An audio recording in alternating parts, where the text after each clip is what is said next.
Сәлем достар, сіздермен миссис Мадина. Бүгінгі біздің өтетін тіркес used to.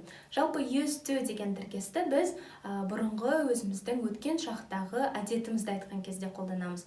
Мысалы, менің бұрын шашым ұзын болған, мен бұрын кішкентай кезімде көп құлайтынмын. Осындай сөйлемдерді айтқан кезде біз used to деген тіркесті қолданамыз. Егер толық мағлұмат алғыңыз келсе, видеоның соңына дейін қараңыз. Айтып өткенімдей, used to деген фразаны біз өзіміздің өткен әдеттеріміз туралы айтқан кезде қолданамыз. Жалпы used to мен сөйлем естісеңіз, онда ол міндетті түрде өткен шақта болды деген сөйлем. Формуласы used to plus infinitive етістіктің бірінші формасы. For example, I used to have long hair. Менің бұрын шаштарым ұзын болған. Used to дегенді қолдандық, және infinitive мұнда have. Келесі мысал. Ал енді келесі мысалдарға тоқталып кетейік. She used to wear glasses. Ол бұрын очки тағып үйренген. Ол бұрын очки тағатын. Кішкентай кезінде, может, операция жасатқанға дейін. Қазір, то есть, ол нәрсе өзгеріп кетті. Бұл бұрынғы әдеті. Немесе, my sister used to hate math, but she loves it now. Math дегеніміз бұл қысқартылған mathematics, яғни математика дегеннің ағылшынша жазуы.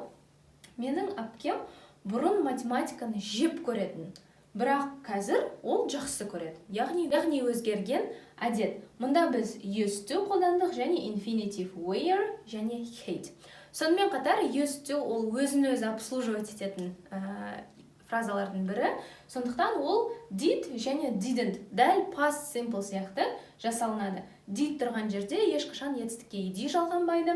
Didn't тұрған жерге де міндетті түрде етістіктің бірінші формасы қолданылады. Қазір мысалдар барысында толық түсінетін боласыздар. Did you use to wear glasses? Яғни бағана айттық қой, ол бұрын очки тағып үйренген. Енді сұрақ қойып жатыр.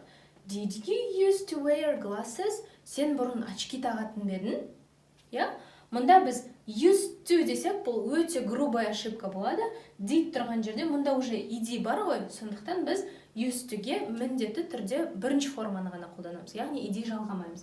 Және болымсыз түрін жасаған кезде дәл сондай. I didn't used to wear glasses. Мен очки тағып үйренбеген, мен бұрын очки тақпағанмын. Used to, d түсіп қалады, ed.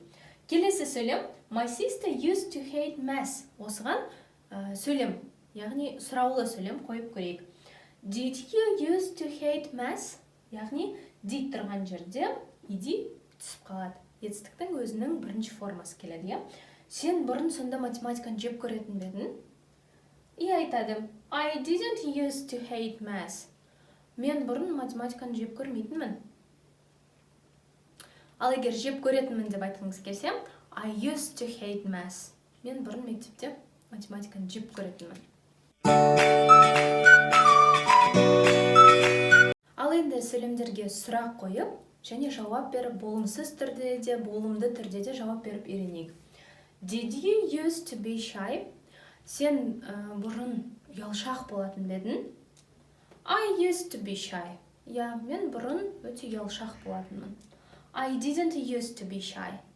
Мен бұрын ұялшақ емес етінмін.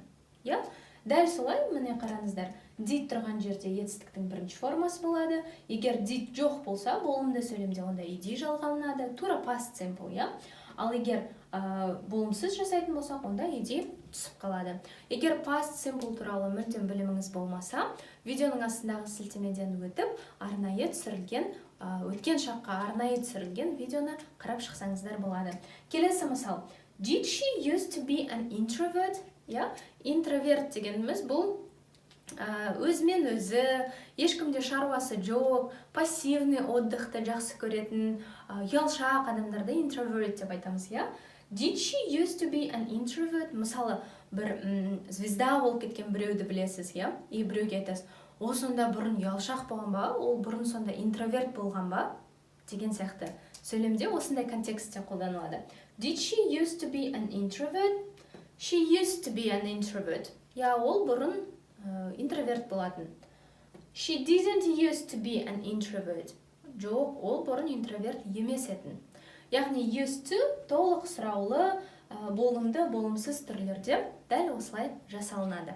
Used to тіркесінің жасалу жолын тағы бір еске түсіріп кетейік. Used to plus infinitive, яғни етістіктің бірінші алғашқы формасы. Did немесе didn't тұрған жерде used to дегі ed түсіп қалады. Сабақ сіздерге толық түсінікті болды деп ойлаймын. Видеоның астындағы сілтемеден өтіп, арнайы used to-ге арналған тапсырмаларды жасап шықсаңыздар болады. Білімдеріңізді әрдайым шыңдай түсіңіздер. Сіздермен болған миссис Мадина.